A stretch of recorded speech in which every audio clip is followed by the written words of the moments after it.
So our epoxy is cured and it's ready to be cleaned up. To do that, we'll use our smoothing plane, our block plane, and our card scrapers.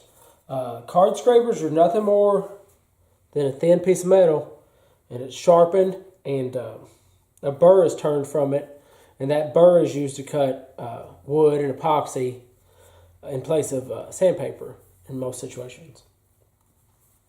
So to sharpen these, you want to file away any existing burr that's already there.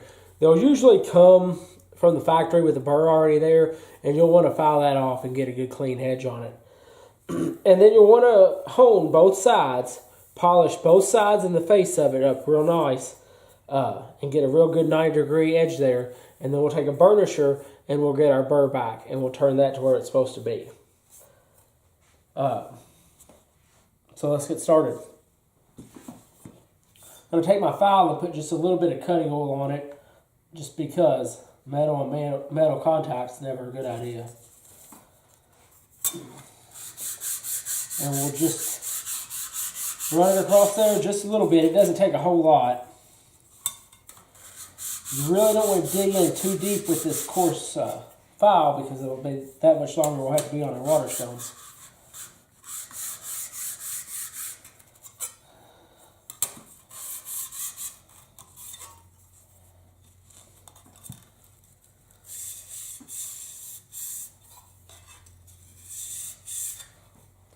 And that's all we need on the file.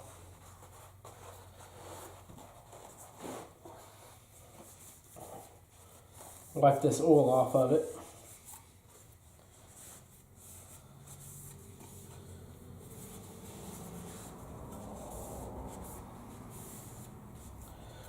On this, we're going to sharpen both long edges and this outside curve. The only time I've really used this outside curve is I put a crown molding on that hutch I made, and I use this to clean that cove out of the crown molding and make a nice transition there, and it worked well for it. This is our 1,000 grit waterstone, and we need to be really careful here not to cut grooves in our stones. We'll use these blocks of wood. This is cherry that it was scraps, and I cut it into blocks just for this. And it'll hold that edge nice and flat on that stone.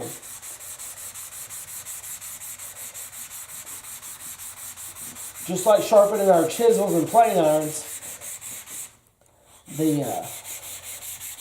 it's all in consistency. And since this is just at 90 degrees, we can use just a block of wood instead of our honing guides that we use for our plane irons and chisels.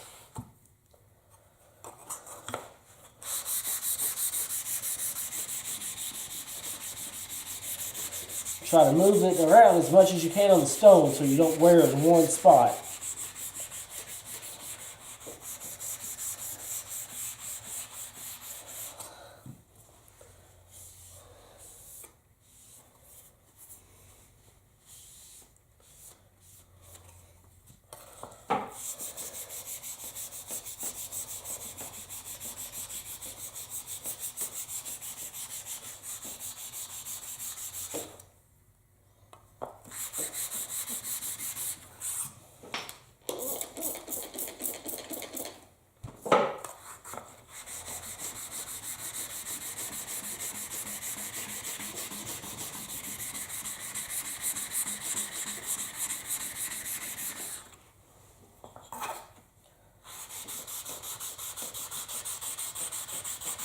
Now we want to get these faces nice and smooth too. So we'll use our block of wood, same as we was, and we'll butt this up against it.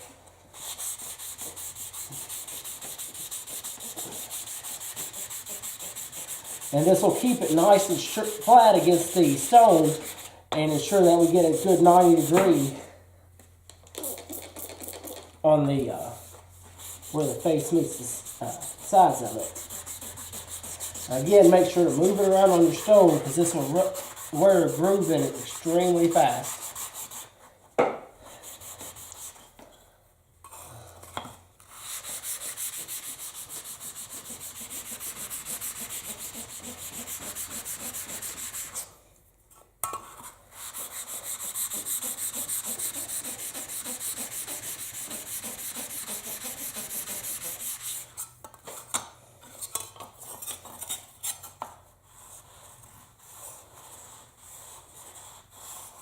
This rounded edge is a little bit more tricky, but we want to try to get it just as smooth as we can.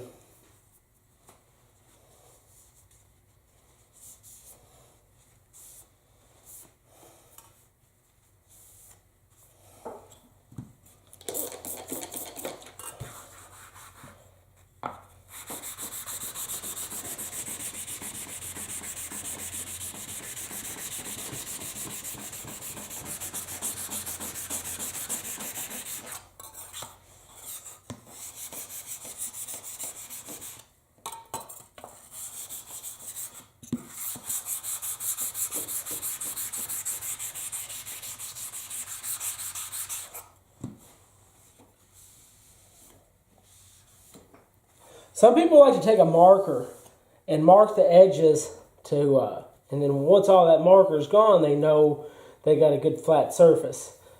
It's not a bad idea. I've done it before. All of these card scrapers I currently have been sharpened and resharpened many times. They've seen quite a bit of use. So I know they're already pretty flat. And I can look and see what kind of polish I get off my stones as well.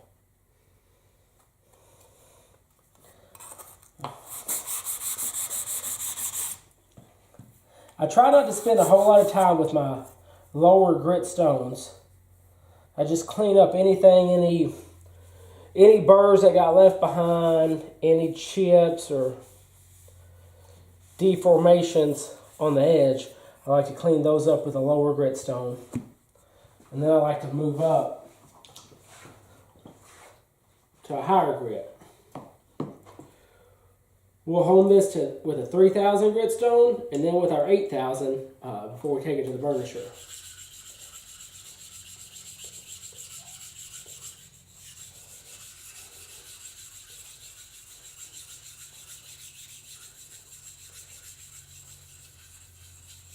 Just get our stone nice and flat here. Now, whenever we switch stones to a higher grit, it's always important to clean the tool we're sharpening as well as anything that we use, because if that schwarf, if that solution that comes off that stone at the lower grit travels to the higher grit, it won't be polishing as high of a grit as it can. It'll leave more defects in the edge than we necessarily have to. So I'll get a fresh block of wood. I wipe my card scraper off in my trough there. I flatten my stones. Give it a good dose of water.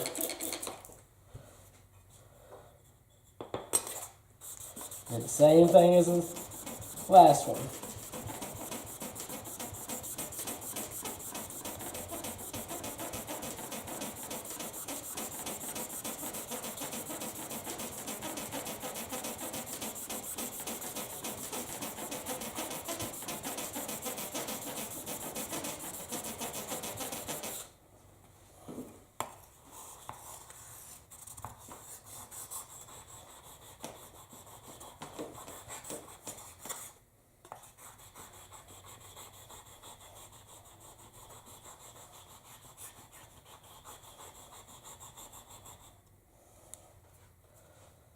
That rounded edge there is tough to get good consistent results.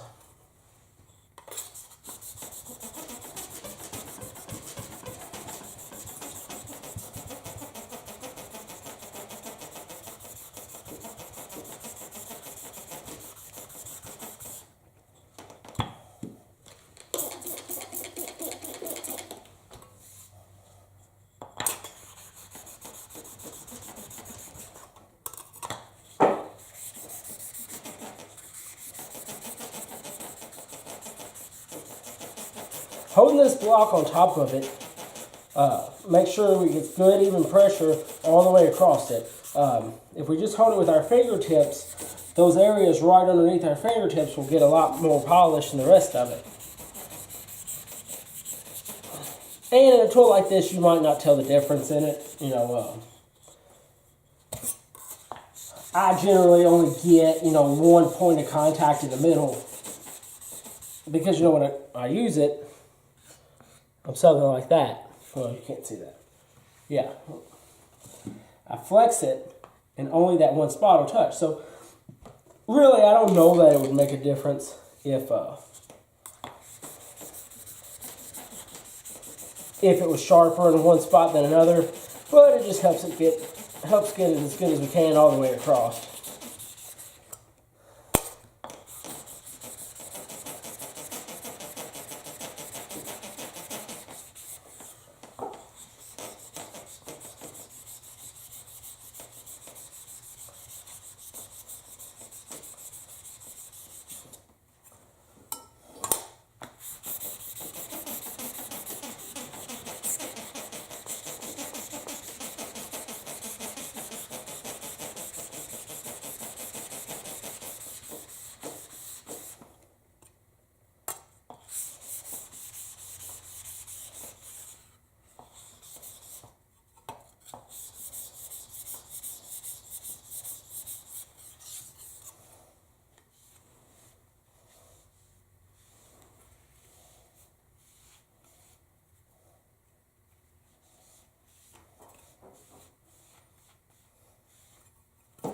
All right, now we'll move up to our 8,000 grit stone. It's on the back side of this 3,000, but we still want to take it and wipe it off and make sure it's good and flat, and make sure we get all that 3,000 grit Schwarf off of there.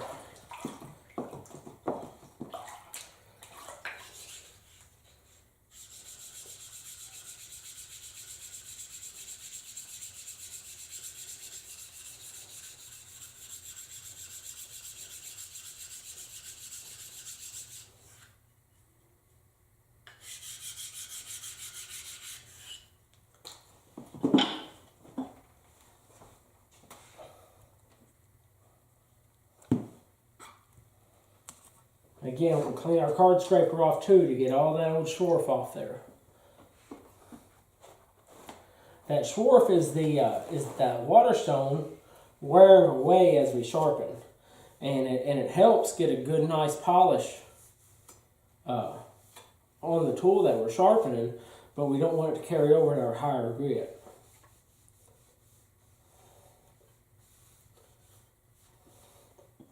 Again, fresh block of wood.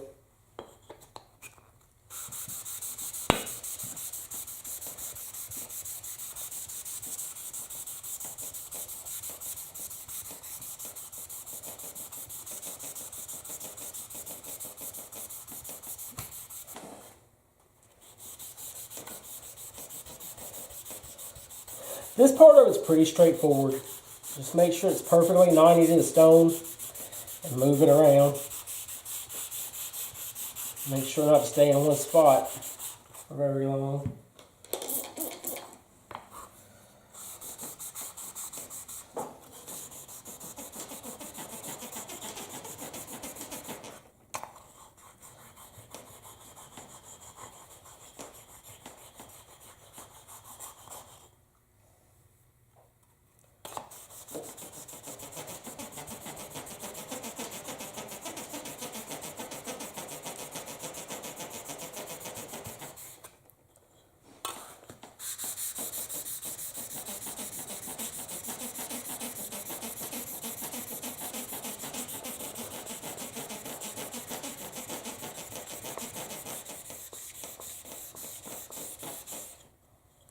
I usually like to do this while I'm finishing a project if I have time. A lot of times when I'm finishing, I don't like to do a whole lot else in the shop. I just like to keep the dust at a minimum. So in between coats, I'll work on organization and sharpening, chisels and planes and card scrapers. I didn't get around to it this last time. So now we're having to do it mid-project. Plus those pillowed corner cases were awful hard on them. They got a lot of use that day.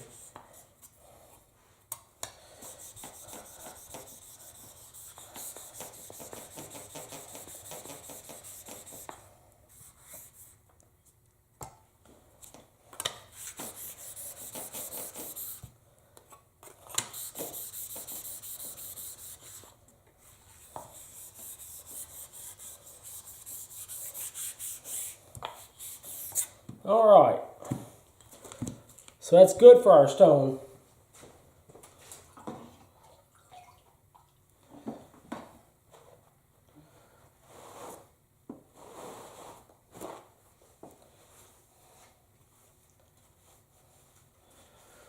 So what we have here now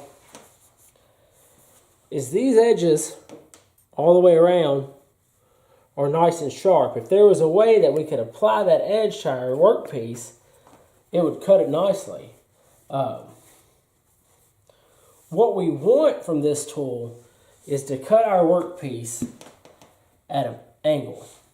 I like to push it. I guess some people pull it in certain devices, but that's about the angle I use. And I like it to cut as I push. So we want to pull this edge out to a slight angle to cut in this direction. There's a couple of methods of this out there, and I've watched several videos. The best one that I found that works for me and the way I like to sharpen these was done by Matt Cremona. And one of the most important things to realize is not to overturn that burr. Some of the ones I've had, I could sharpen them at a low angle like this, but that's not comfortable for me. I don't want to run this thing almost flat. I like to use it about like this. So I don't want to push that burr down too far. We'll put it in our vise here. Get our burr on it. Let me zoom in.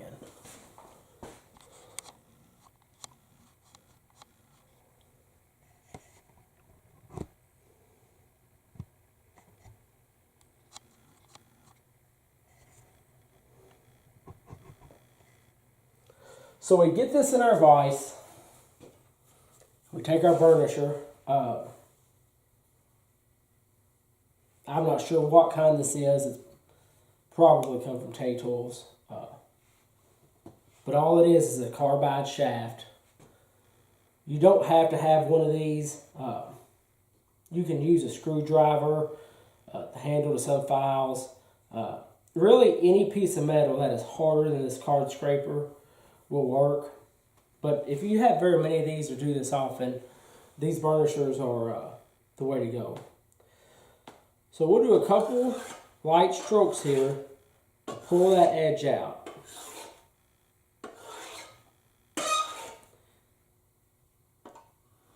And then we'll run it across to establish where we want it.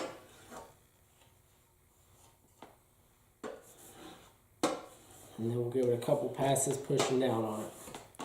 I'm not going to push at a very far angle though, because I don't want to turn that burr down too far.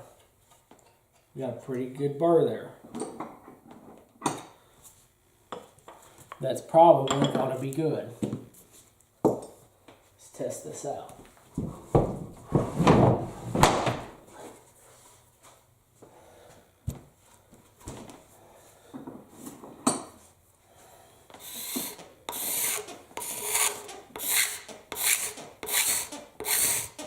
Well, we have shavings. That's a good sharp card scraper.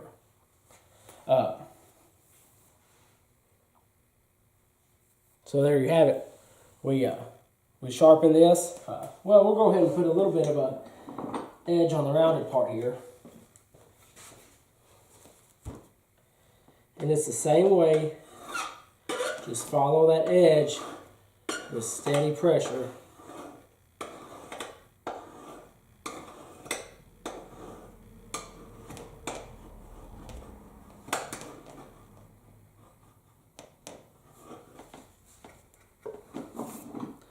Hard to demonstrate this here. But if that were a rounded edge, that'll dig down in there and get that really nice. So there you have it. There you have how to sharpen a card scraper. Thank you for watching. If you enjoy these, make sure to subscribe. Thank you. Have a good night.